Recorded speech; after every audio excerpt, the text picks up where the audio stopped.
Esta semana, que algo que caracterizaba algunas regiones de Colombia, en general a los colombianos, seguro opinaban los extranjeros, es que era un país de extremos, en el sentido de que encontraron en muchos lugares gente muy alegre, gente muy feliz, pero que también de manera especial en algunas regiones había gente que era de muy mal genio. ¿Sí? ¿Qué opinas? ¿Será que los colombianos somos mal geniados? ¿Sí o no? Depende de la región, porque hay gente toreada mal. Que es toreada. Lo cierto es que a todos nosotros hay cosas que nos enojan, ¿o no? Unas más que otras. Pero hay cosas que nos enojan casi que a todos. Por ejemplo, algunas cosas que nos enojan, que se le colen en la fila. ¿Le enoja? Sí, claro. Que imagínese usted al sol, una fila de más de una hora, y que ya cuando va a llegar vea que el otro se le está colando. Eso enoja, ¿cierto? Otra cosa, que estornuden cerca y no se cubran. ¿Le enoja? Sí, maluco, ¿cierto? Algo más que nos enoja, cuando vamos a la tienda y nos llenan en las vueltas de monedas de 50, puros ositos. ¿Le gusta que le den muchas monedas de 50? ¿Alguien ahorra las de 50? ¿Alguien ahorra? No, esa no la metemos a la alcancía. Cosas que enojan, mandar a unos niños a la tienda por el pan del desayuno y que le den el pan viejo. Porque usted lo manda a hacer un mandado y le den cosas, la carne dura, bueno, no sé. Son cosas que enojan, ¿cierto? Cosas que nos enojan. Perder algo y que le pregunten, ¿y no se acuerda dónde lo dejó? ¿Cierto? O que uno se caiga, se tropiece y se cayó. Decir, no, es que yo me tropiezo así. Son cosas que nos enojan a la gran mayoría. Pero sí le aseguro que hay algo que nos enoja absolutamente a todos los que estamos aquí. Y es la injusticia. En mayor o menor medida, yo creo que a todos nos enoja la injusticia. Cuando vemos gente que se aprovecha, que se pasa, gente que no respeta, gente que abusa. Ahora, desafortunadamente, la injusticia es algo muy común en nuestra sociedad. Es muy común. Frecuentemente estamos viendo gente que es corrupta, gente que es deshonesta, disfrutando de vidas cómodas, de vidas opulentas. Gente que usted sabe que es torcida, que es mala leche, y en este momento están subiendo, posteando aquí en Santorini, en Grecia, ¿sí? Viviendo sabroso. Y muchas veces nosotros vemos a personas que son honestas, que son honradas, que son disciplinadas, pero briegan para conseguir las cosas. Que parece que la vida como que no les sonriera mucho. Vemos a gente que se esfuerza trabajando y no le pagan lo correcto. No le pagan lo que merecen, no le pagan a tiempo. Gente simplemente que es acusada falsamente por otros, que ni siquiera conoce realmente la situación que está viviendo, porque ¿quién sabe con la sed que vive el otro? ¿Alguien sabe con la sed que vive? Nadie sabe con la sed que vive el otro, pero sin argumentos acusan a la otra persona, señalan a la otra persona sin saber realmente lo que la otra persona está viviendo. Vemos gente que es engañada, gente que la estafan de diferentes maneras, perdiendo lo poco que tienen. Vemos como en ocasiones le roban los terrenos a nuestros abuelos, a gente que ha luchado por sus cositas toda la vida y terminan robándole las cosas. O vemos gente que simplemente es abandonada por su familia. Gente que se entregó, que amó a su familia y no lo ven en situaciones de abandono. Y esto realmente nos presenta una triste realidad, y es que la vida no siempre es justa. Que estamos en un mundo caído y que la vida en este mundo no siempre es justa. Ahora, la pregunta que nosotros nos hacemos es, o deberíamos hacernos, bueno, ¿cómo reaccionamos nosotros ante la injusticia? ¿Cómo actuamos ante la injusticia cuando enfrentamos? ¿O no actuamos cuando estamos viendo la injusticia? Porque ese es otro extremo. Bueno, realmente estamos actuando ante la injusticia, y si actuamos, entonces, ¿cómo estamos reaccionando? Pero otra pregunta también importante que debemos hacernos es: ¿estamos juzgando bien? Es decir, aquello que nosotros consideramos que es una injusticia, ¿realmente lo es? ¿Realmente nos estamos argumentando bien para juzgar si aquello que nosotros pensamos que es una injusticia realmente lo es? Porque una verdad, amados, que nos debe quedar clara en esta mañana, y es que debemos saber cómo responder ante la injusticia. Debemos saber cómo responder, y es importante que aprendamos a responder bien a la injusticia. Es necesario, primero que todo, porque es un innegociable en la vida. En algún momento lo vamos a experimentar. Eso es un innegociable en la vida, entonces necesitamos aprender a responder bien ante la injusticia. Pero en segundo lugar, necesitamos responder bien a la injusticia porque muchos de los conflictos que nosotros enfrentamos a nivel personal son precisamente por el mal manejo que le damos a la injusticia. Muchas de las crisis que nosotros enfrentamos son precisamente porque hay una injusticia y nosotros la enfrentamos mal, de la manera en que no deberíamos. Y en vez de solucionar el problema, resultamos es agrandándolo. Entonces, a la luz de la palabra, ¿cómo deberíamos nosotros enfrentarlo? ¿Cómo deberíamos hacerlo? Y quiero que cada uno se responda a nivel privado. ¿Hay algún área, alguna situación de tu vida donde estás enfrentando injusticia? De pronto en tu casa, a nivel de pareja, en el trabajo, no sé, en el barrio, ¿hay algún área, hay alguna persona que te trata de la manera que debería tratarte? Es por eso que a la luz de la Escritura, el Señor nos dio un mensaje titulado en esta mañana: ¿cómo enfrentar la injusticia? ¿Cómo enfrentar la injusticia? Y para eso, quisiera que prestáramos atención al testimonio de un hombre que tuvo una experiencia que le cambió completamente la vida a él y a su familia. Se trata de un hombre común y corriente, de clase más bien humilde, que por allá en el año 27 de este siglo, de la era cristiana, por allá en el año 27, vivía en el norte de África este varón, en la región de Cirene, lo que hoy es Libia. Y era un hombre tan común que tenía uno de los nombres más comunes en la época. Simón era su nombre. Simón de Cirene. Y este buen Simón, después de ahorrar varios años, llega emocionado a hablar con su esposa. Dice: mujer, por fin vamos a poder ir a Jerusalén a celebrar la fiesta de la Pascua. Y dice su esposa: ¿estás seguro, Simón? ¿De verdad no me estás engañando? Y dice: sí, sí. Pero es que, Simón, ese viaje vale mucha plata. No importa. Anoche me metí a Winco Camello y conseguí pasajes a mitad de precio. Y nos vamos a Jerusalén. Conseguí los pasajes súper baratos. Con toda esa emoción y con toda esa alegría, se encaminó en el arenado viaje hacia Jerusalén, un viaje de más de 20 días, atravesando todo el desierto de la parte norte de África, para poder por fin llegar a Jerusalén y conocer el famoso templo de Herodes. Ese templo del que todos hablaban, de esas columnas, esos edificios tan hermosos, para poder por fin ir a presentar su sacrificio en el templo del Señor. Por fin vamos a ir a rendir culto al Señor allá en su templo, a comer el cordero de la Pascua allá en Jerusalén, a comer los panes sin levadura en la cuna de nuestra fe. Vamos a poder ir durante este año.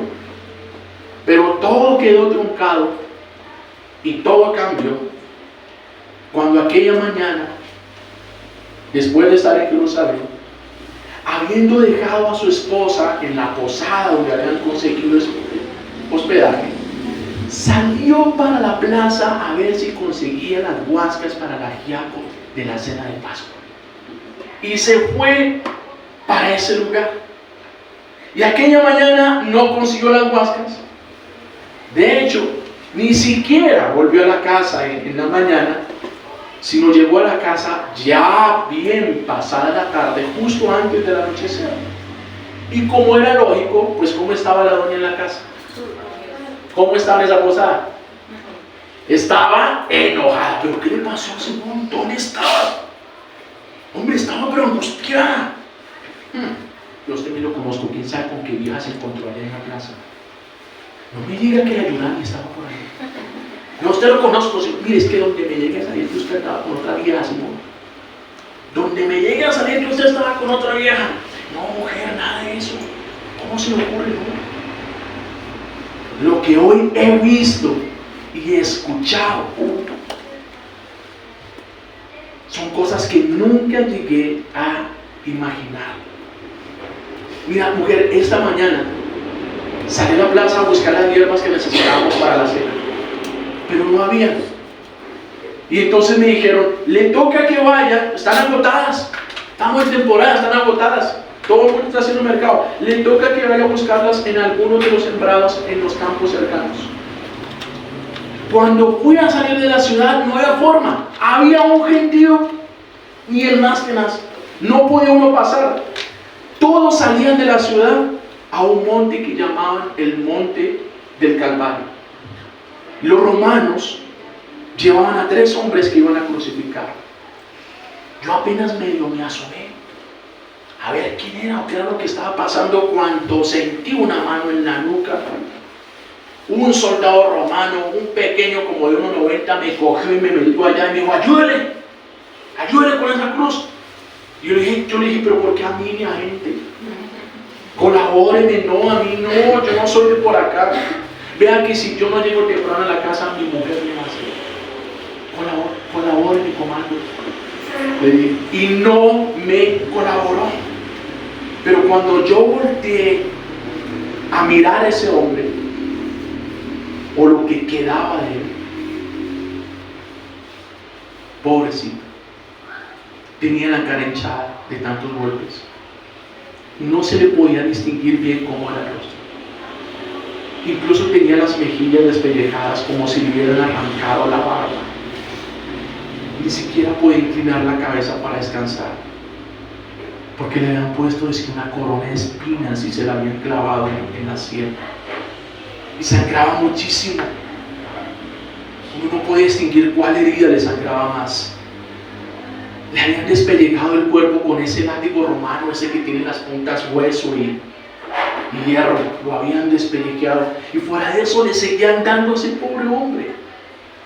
No tenía ni alientos de cargar la cruz. Por eso me tocó ayudarle. Y yo sabía que los romanos son unos abusivos. Yo sabía que ellos hacen cosas terribles. Pero nunca pensé que a un ser humano pudieran hacerle algo así. Y mientras me acomodaba la cruz, él siguió adelante. Y en medio de los gritos de toda esa gente, había un grupo de mujeres que lo seguía detrás llorando. Ellas sí estaban afectadas por lo que estaba pasando. Y yo les pregunté a una de ellas, bueno, ¿y quién es este hombre? Es Jesús de Nazaret. Me contestó una de ellas. ¿Y por qué lo crucifican? ¿Qué fue eso tan grave que hizo? Él no hizo nada. No le hizo daño a nadie. No ha cometido delito. Por el contrario, sanó a muchos. Y ayudó a muchos de esos que hoy le están gritando. Y yo me pregunté, bueno, ¿y cómo puede ser posible que a un justo le hagan eso? Yo nunca vi una injusticia tan grande, pero tampoco vi a nadie que respondiera a la injusticia como respondió ese hombre o mujer. Nunca vi a alguien que respondiera como ese hombre. La forma tan diferente como este varón enfrentó esa injusticia, a mí me dejó 3 lecciones. 3 lecciones que me están martillando la cabeza y realmente todavía me tienen confundido, mujer. ¿Pero cómo fue?, le preguntó ella. ¿Qué fue eso que hizo? ¿Cómo se comportó? Pero cuéntame con detalles, porque esto usted todo lo cuenta así por encima. Cuéntame detalles, quiero saber. Y estas son las posibles palabras que Simón le contó a su esposa, según los detalles que nos relata el evangelista Marcos en el capítulo 15 de su libro. Marcos nos presenta esa ilustración de Getsemaní. A uno que pasaba por allí de vuelta del campo, un tal Simón de Cirene, padre de Alejandro y de Rufo, lo obligaron a llevar la cruz. Condujeron a Jesús al lugar llamado el Gólgota, que significa lugar de la calavera. Le ofrecieron vino mezclado con mirra, pero no lo tomó, y lo crucificaron. Repartieron su ropa, echando suertes para ver a qué le tocaría a cada uno. Eran las 9 de la mañana cuando lo crucificaron, y un letrero tenía escrita la causa de su condena: el Rey de los Judíos. Con él crucificaron a 2 bandidos, uno a su derecha y uno a su izquierda. Los que pasaban meneaban la cabeza y blasfemaban contra él. Tú que destruyes el templo y en 3 días lo reconstruyes, le decían, baja de la cruz, sálvate a ti mismo. Y de la misma manera se burlaban de él los jefes de los sacerdotes junto con los maestros de la ley. Salvó a otros, decían, pero no puede salvarse a sí mismo. Que baje ahora de la cruz ese Cristo, el Rey de Israel, para que veamos y creamos. Y también lo insultaban, incluso los que estaban crucificados con él. Estos son los detalles que muy posiblemente también Simón le contó a su esposa. Y él le dice, mujer, hay 2 cosas que a mí me sorprenden. Y es que, a pesar de esa multitud, de ver a este hombre la condición en que él estaba, los judíos, su propio pueblo, nadie le mostró misericordia. Por el contrario, le gritaban mal, lo ofendían, lo escupían. En vez de mirarlo con misericordia, lo miraban era como con morbo. A ver si iba a ser una señal extraordinaria. Lo miraban era con morbo. Pero lo que a mí más me tocó, mujer, es que este varón nunca se defendió. Es más, el único que le mostró algo de misericordia ni siquiera fue un judío, fue un soldado romano que le ofreció un poco de vino mezclado con mirra, eso mismo que le daban a los soldados para anestesiarlos cuando los herían con las armas. Le ofrecieron vino con mirra, pero ¿sabes qué? Ni siquiera quiso recibir eso este varón. Increíble. Y esto me deja la primera lección, mujer. Y es que al enfrentar la injusticia debemos evitar responder con violencia. Al enfrentar la injusticia debemos evitar responder con violencia. ¿Cuál fue la primera lección que aprendió Simón? Evitar responder con violencia. Y es que, amados, este siempre es nuestro primer impulso. Cuando sentimos que están cometiendo una injusticia con nosotros, ¿qué queremos hacer? Responder con 2 peras en la mano. No es así. No, mijito. Yo seré manso, pero no menso. A mí no me la van a montar. Ahora sí se van a dar cuenta es que quién soy yo. Pero pregunta, ¿cómo fue el ejemplo de Jesús? ¿Cómo fue el ejemplo del Señor? El ejemplo del Señor fue conforme a su enseñanza. Fue conforme a su enseñanza. Y quisiera que recordáramos la enseñanza del Señor en el sermón del monte, el sermón del reino. ¿Cómo vive un ciudadano el reino de Dios? Mateo 5, de 38 al 41. Recordemos estas palabras que nos gustan tanto. Ustedes han oído que se dijo ojo por ojo y diente por diente, enseñaba Jesús. Ustedes han dicho o han oído que hay que aplicar la justicia y que la justicia debe ser el término es proporcional. Que la justicia debe ser proporcional al daño recibido. Eso fue lo que ustedes han escuchado. Pero yo les digo, dijo Jesús, no resistan al que les haga mal. Si alguien te da una bofetada en la mejilla derecha, vuélvele también la otra. Si alguien te pone pleito para quitarte la capa, dale también la camisa. Si alguien te obliga a llevar la carga una milla, llévasela a dos. ¿A cuántos honestamente en algún momento nos hubiera gustado que quitaran esos versículos? ¿Es fácil? No es para nada fácil. Esta fue la enseñanza del Señor. Esta es la enseñanza del Señor eterna para todos sus discípulos. ¿Hay un discípulo del Señor acá? Amén. Usted puede ser conmigo, esta enseñanza es para mí. Y no solo es la enseñanza del Señor, es el ejemplo del Señor. Porque esto es lo que Simón de Cirene estaba viendo ahí en el camino al Calvario. Es el ejemplo de alguien que no responde de manera violenta ni agresiva a la injusticia.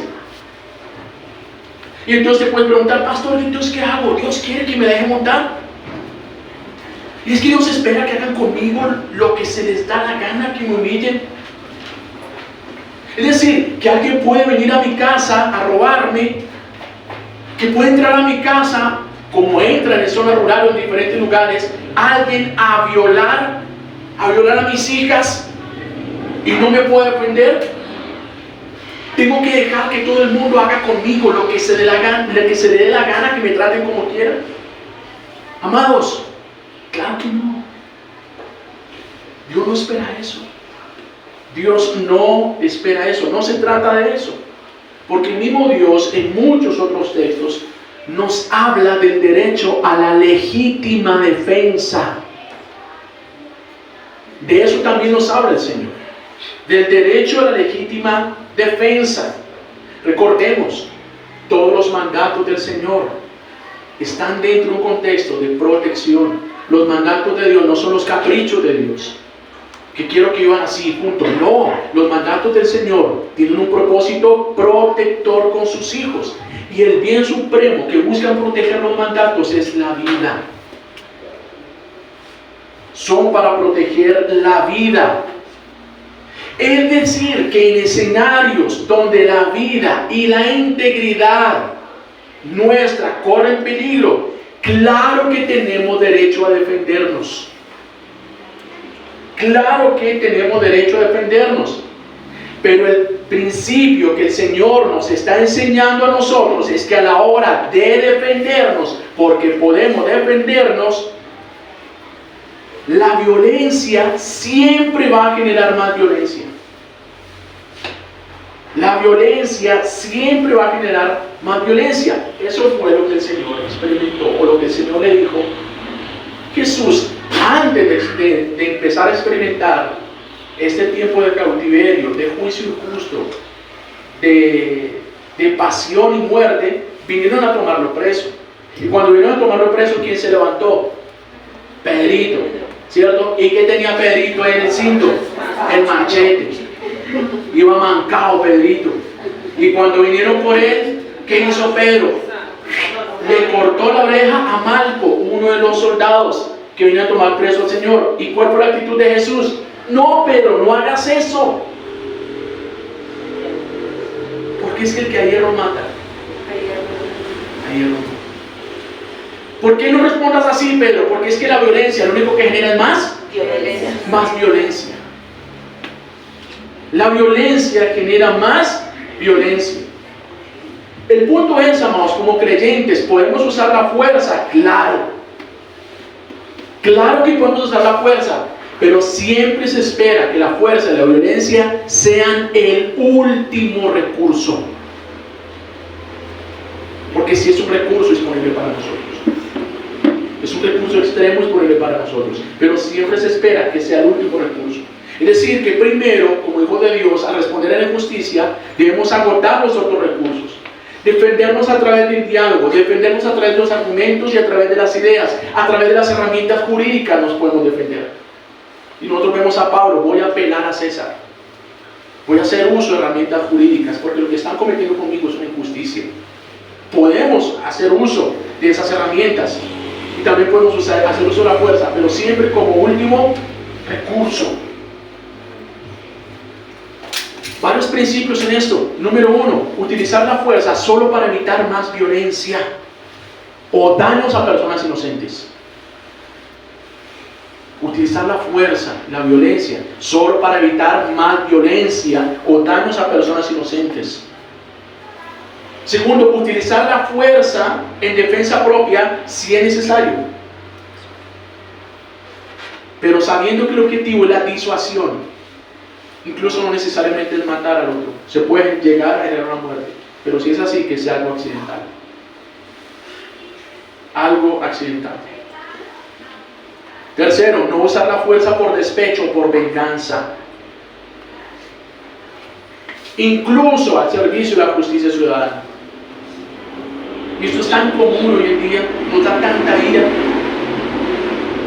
ver que uno se esfuerce por comprar un bendito celular y a veces lo compra, le toca comprarse el más baratico, raya la de 40, 48 para comprarse una flecha de 300, y que llega un muchacho o X de persona que por eso consumir terror en ese bendito celular, del que no ni siquiera no me han cobrado ni la primera cuota de las 48. ¿Y qué hace la gente generalmente cuando ya tan cargada de ira, tan llena de ira, que es cómo está reaccionando nuestra sociedad? Toman justicia por mano propia y empiezan a darle palo y le dan durísimo. Es que eso es lo que hay que hacer, porque es que si no, no cogen escarmiento. Cuando leíamos el texto de Colosenses, lo primero que escribe el apóstol Pablo: no se dejen llenar de sutiles filosofías humanas. No sigan el estilo humano. Creo que ese no es el estilo de Cristo. Y si no es el estilo de Cristo, no debería ser nuestro estilo. No debería ser nuestro estilo. Los hijos de Dios debemos ser conocidos por ser pacificadores. Esto fue la misma instrucción del Señor en ese sermón del monte: bienaventurados los pacificadores, porque serán llamados hijos de Dios. Serán llamados hijos de Dios. Y es que, amados, seamos honestos, esa respuesta violenta es la forma de respuesta que durante más de 200 años venimos aplicando en nuestro país. Más de 200 años de independencia en los cuales nosotros llevamos desangrando nuestra nación, matándonos unos con otros. Y el baño de sangre no termina, porque siempre lo hacemos así, porque siempre respondemos mal, porque siempre respondemos con más violencia. Y el que a hierro mata, a hierro muere. Y nos metemos en un círculo vicioso. En eso es en lo que estamos ahora, de nunca parar. Y si queremos resultados diferentes, necesitamos hacer las cosas diferentes. Y eso es lo que Cristo nos está enseñando: hacer las cosas diferentes. Y de pronto llevas un ciclo repetitivo enfrascado con una persona porque consideras que no te trata como debería tratarte. Responde diferente. Responde diferente para tener resultados diferentes. Necesitamos, amados, una nueva generación que haga las cosas a la manera de Cristo, como Él nos las modeló. Los amados, recuerda cuando enfrenten la injusticia, porque en algún momento los enfrentarán. Antes de explotar, aguántate las ganas y sé un pacificador. Y sé un pacificador. Esta fue la primera lección que aprendió Simón. Pero quisiera que volvieran, métanse en la película, volvamos a la charla de Simón con su esposa por un instante. Y ahí está Simón hablando con ella. Dice: mujer, pero esto no fue lo único que pasó. Te voy a seguir contando porque pasaron más cosas aquel día. Dice el versículo 33 al versículo 36. Dice: después del mediodía y hasta la media tarde quedó toda la tierra en oscuridad.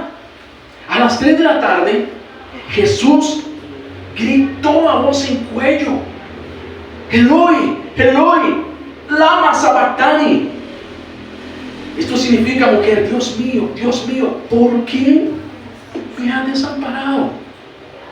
Cuando lo oyeron, algunos de los que estaban cerca dijeron: escuche, está llamando a Elías. Y un hombre corrió y empapó una esponja en vinagre, la puso en una caña y se la ofreció a Jesús allá en la cruz para que bebiera. Y el otro decía: déjalo a ver si viene Elías a bajarlo, esperemos. Y la mujer le responde: a mí sí se me hizo raro, que cómo así que a mediodía y todo a oscuras. Yo sí me asusté mucho, Simón. Mujer, todos nos asustamos, porque el ambiente se puso muy pesado. Era un ambiente como demoníaco, era un ambiente terrible. ¿Y ves lo que te digo, mujer? Que la gente, en lugar de mostrar misericordia, lo veía con morbo, como el que está viendo un reality. Así veían a Jesús, esperando a ver si hacía alguna señal. ¿Y qué tal el otro? Esperemos a ver si viene Elías. Me dio una piedra, mujer. Y fuera de eso, cogió un poco de ese vino sin que no había endulzado todavía, ese vino amargo que estaba vinagroso, ácido todavía, y le dio para que bebiera. Ese pobre hombre le debió haber ardido todo cuando probó eso. Pero lo más triste, mujer, fue ver la soledad de ese hombre en ese momento. La mujer que venía siguiéndolo, ella me dijo que él tenía varios discípulos, pero por ahí como que no quedaba sino uno. Los únicos que estaban ahí eran algunas mujeres. Él sentía como que hasta el propio Dios lo había dejado solo. Por eso pegó semejante grito. Pero qué tremendo, que a pesar de la soledad que sintió, clamó a Dios. Y es por esto que la segunda lección que este varón me dejó es que al enfrentar la injusticia debemos entregar el dolor en las manos de Dios. Al enfrentar la injusticia debemos entregar el dolor en las manos de Dios. Porque, mujer, este pobre hombre, en lugar de ponerse a discutir con la gente, lo que hizo fue gritar y desahogarse con el Señor. Esto fue lo que hizo Jesús: desahogarse en el Señor. Es que, amados,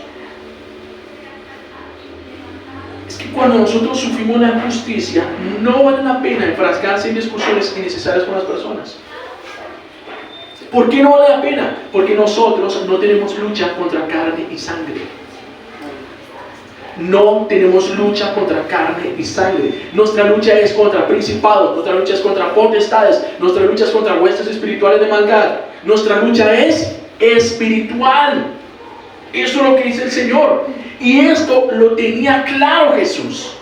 Jesús tenía claro que estaba en una batalla espiritual. Y por eso cuando vienen a tomarlo, esa batalla y ese momento, ese ciclo espiritual, empezó desde que vinieron a tomarlo preso. Y eso nos lo deja ver Lucas, cuando vienen a tomarlo preso. Lucas 22 dice, cuando vinieron a tomarlo preso, dice: luego dijo a los jefes de los sacerdotes, cuando les preguntan, bueno, ¿y por qué vienen con palos? ¿Con qué vienen como si yo fuera un ladrón? Luego le dijo a los jefes de los sacerdotes, a los capitanes del templo y a los líderes religiosos que habían venido a prenderlo. ¿Qué les dijo Jesús? ¿Acaso hay un bandido acá para que vengan con espadas y palos? Todos los días estaba con ustedes en el templo y no se atrevieron a ponerle las manos encima. Pero ha llegado la hora de ustedes, cuando reinan las tinieblas. Este es un momento donde el diablo se manifiesta. Este es su momento, reconoció Jesús. Y esas tinieblas se manifestaron durante toda esa semana. La forma injusta como fue juzgado, ese juicio exprés, sin misericordia, la forma como fue maltratado, los azotes. Y aquí vemos esas tinieblas plenamente en acción durante 3 horas, a la hora en que más debería iluminar el sol. Se tomaron esa región. Y amados, es importante tener claro esto, porque cuando uno lee la historia de manera superficial, cualquiera podría llegar a pensar: Dios es injusto. Cualquiera podría llegar a pensarlo. ¿Por qué Dios permite que pase algo así con uno de sus hijos? ¿Has escuchado esto?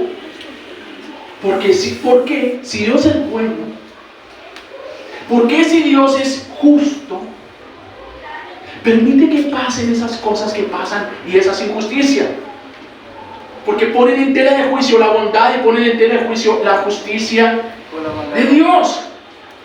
Pero lo que la palabra nos está dejando claro es todo lo contrario, que todo este escenario de injusticia es organizado por las tinieblas. ¿Por qué en este mundo pasan las injusticias tan tremendas que nosotros vemos todos los días? Porque el mundo entero está bajo el maligno, porque Él es el administrador. El mundo entero está bajo el maligno. Primera de Juan 5:19. Es decir, no es Dios el creador de la injusticia, es el maligno. No es Dios el creador de la injusticia, es el maligno. ¿Quiénes condenaron a Jesús? Los hombres. ¿Quiénes cometieron la injusticia?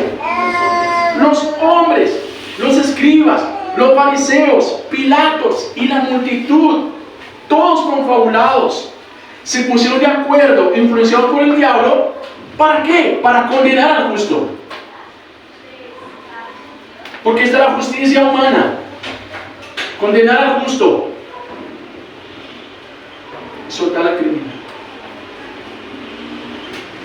Y soltar al criminal. Así es la justicia humana.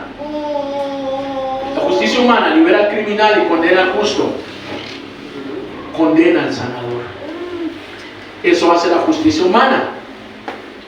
Entonces, por eso, como cada vez que hay una injusticia, lo que estamos viendo es la evidencia de la influencia del diablo sobre el mundo. Es decir, como la injusticia es un asunto netamente espiritual, es que nosotros, al igual que Jesús, necesitamos clamar al Padre y entregarle todo nuestro dolor y toda nuestra frustración a Él, porque es un asunto meramente espiritual. Entonces, amado, ¿estás padeciendo injusticia? ¿Qué necesitas hacer? Orar, clamar y entregar eso en las manos de Dios. Dice lo que también nos enseña el apóstol Pablo en la carta a los Romanos, Romanos 12, del 17 al 19. Describe Pablo en los Romanos: mire, no paguen a nadie mal por mal. Lo mismo, no respondan con violencia. No paguen a nadie mal por mal. Procuren hacer lo bueno, procuren delante de todos. Si es posible, en cuanto esté a su alcance, en cuanto dependa de ustedes, vivan en paz con todos. Esfuércense por eso. Hagan lo que esté a su alcance. No va a ser fácil, está diciendo Pablo. No tomen venganza, queridos hermanos, sino dejen el castigo en las manos de Dios, porque está escrito: mía la venganza, yo pagaré, dice el Señor. Dejen el castigo en las manos de ¿quién? De Dios. Entrega eso en las manos del Señor. Que el Señor se encargue. Porque si Dios se encarga, lo va a hacer mucho mejor que nosotros. Él lo va a hacer mucho mejor que nosotros.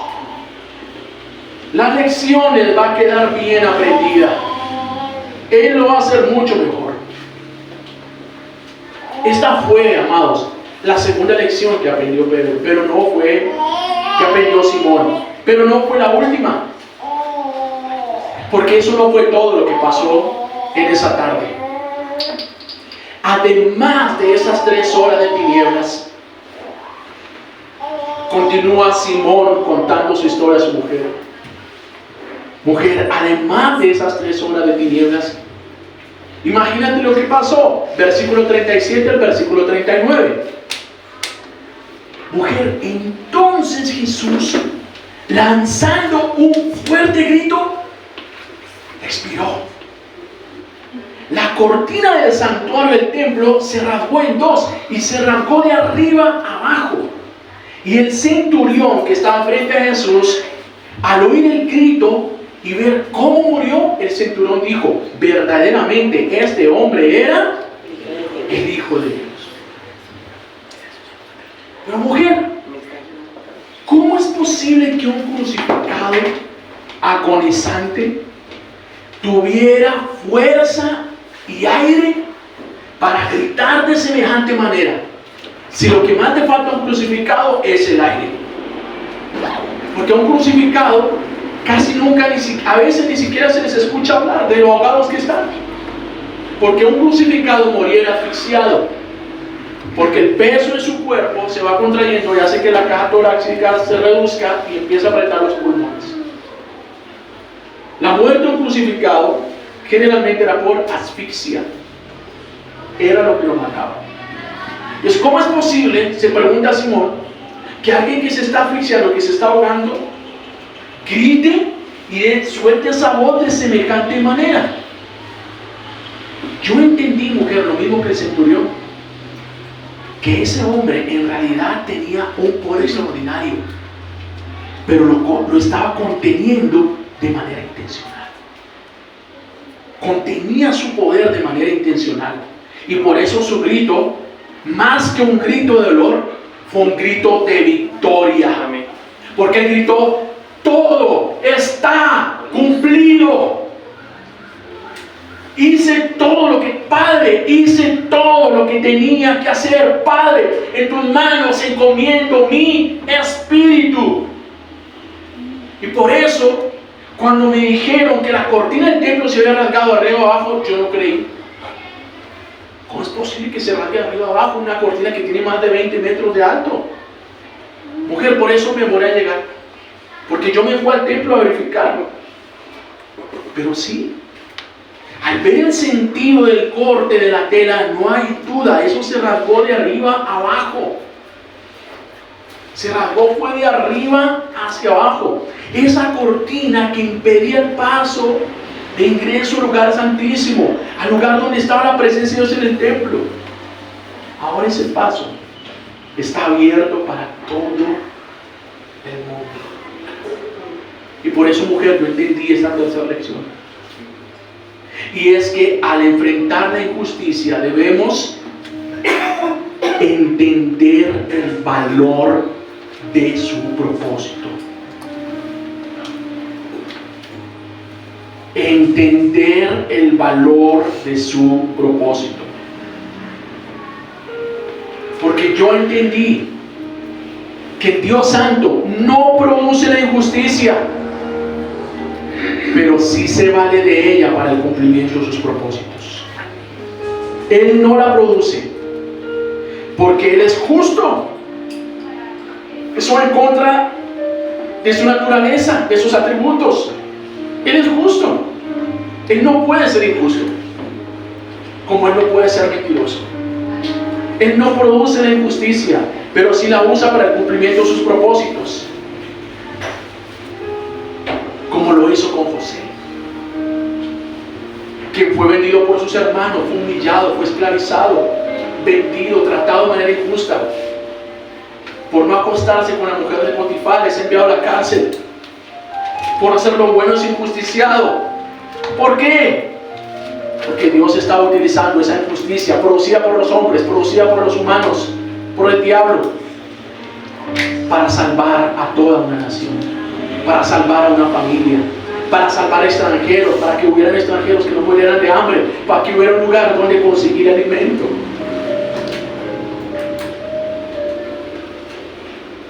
Dios se valió de la justicia de uno para salvar a muchos, para beneficiar a muchos, como lo hizo con Job. Como lo hizo con Job, era un varón tan perfecto Señor? Varón recto, temeroso de Dios, apartado del mal. Era un varón tan perfecto que al sufrir esta injusticia, porque Job sufrió una injusticia provocada, ¿por qué la injusticia? Por el diablo, porque vino Satanás a decir, déjame entrar, déjame actuar, ¿cierto? Producía esa injusticia por el diablo, pero no fue más que la excusa del Señor para darle el doble de lo que ya tenía. El Señor en su sabiduría pensando, este varón se porta tan bien, yo quiero darle más, pero darle más sería hasta injusto. Permite o se vale la injusticia con él. Y como este me ha exaltado de la manera que me ha exaltado, como este ha sido fiel de la manera que me ha sido fiel, como este demostró que sigue siendo fiel, le voy a dar el doble de lo que tenía. Y le dio el doble de todo aquello que tenía. Porque cuando el Señor permitió la injusticia, la persecución sobre Jerusalén, por ejemplo, cuando toma preso a Esteban, y que sale, ¿qué pecado, qué mal están cometiendo estos hombres? Ninguno. Y tienen que salir huyendo por sus vidas, simplemente escondiéndose por sus propias vidas. Era una injusticia cruel lo que estaba pasando con la iglesia, que simplemente por ser cristiano te metieran en la cárcel. Oye, ¿usted va a esa iglesia? Venga para acá. Echaran mano y de una para la cárcel, que te azotaran, que te mataran. Era terriblemente, solo por ser cristiano. Y eso lo permitió el Señor. Se evaluó esa injusticia. ¿Para qué? Para que el Evangelio llegara a otras naciones. Para que el Evangelio llegara a Europa. Para que el Evangelio llegara a Roma. Para que el Evangelio llegara a diferentes lugares. No produce la injusticia, pero se vale de ella para el cumplimiento de sus propósitos. Y así, con esta terrible injusticia que estaba siendo cometida con este santo hombre, Dios está cumpliendo su propósito de acercarnos a todos nosotros a Él. Porque con esta injusticia Dios nos está acercando a todos nosotros a Él. Porque ya no hay ninguna restricción para que ningún hombre ingrese directamente a la presencia de Dios. Podemos entrar al lugar santísimo.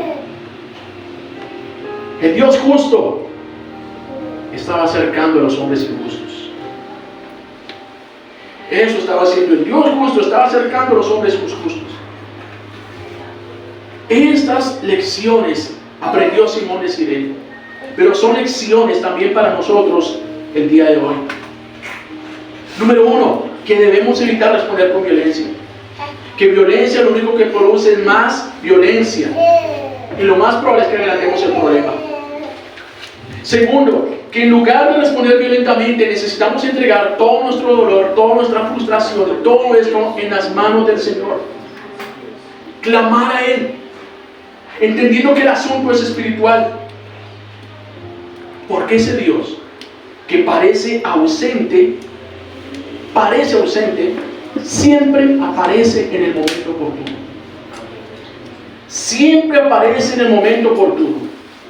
Porque Él dijo, mía la venganza, yo me encargo, yo daré el pago. Por eso necesitamos descansar en Él y entregar eso en las manos de Dios. ¿Por qué? Porque Dios, por medio de esa injusticia, está cumpliendo sus planes en nuestra vida. Y sus planes siempre son buenos. Sus planes siempre son buenos. Porque, amados, fueron unos pocos días amargados para el Señor. Fue una semana terrible. ¿Qué semanita? ¿Qué semanita terrible en el Señor? Pero como nuestro Dios no es un Dios injusto, ¿qué hizo con este varón a quien habían maltratado, humillado, crucificado de manera injusta? ¿Qué hizo? Lo resucitó. Lo devolvió a la vida. ¿Y lo dejó como un simple ser humano? No, por causa de eso lo resucitó y ahora está sentado a la diestra, a la derecha de Dios. Y desde allí ha de venir a juzgar a toda lengua, a toda tribu, a toda nación. Y toda lengua confesará y toda rodilla confesará. Se doblará delante del nombre de nuestro Señor Jesucristo. Por haber padecido esa injusticia, Dios lo exaltó hasta lo sumo. Lo puso lo más alto. y ahora está sentado a la gloria a la derecha de Dios por los siglos de los siglos. Amén.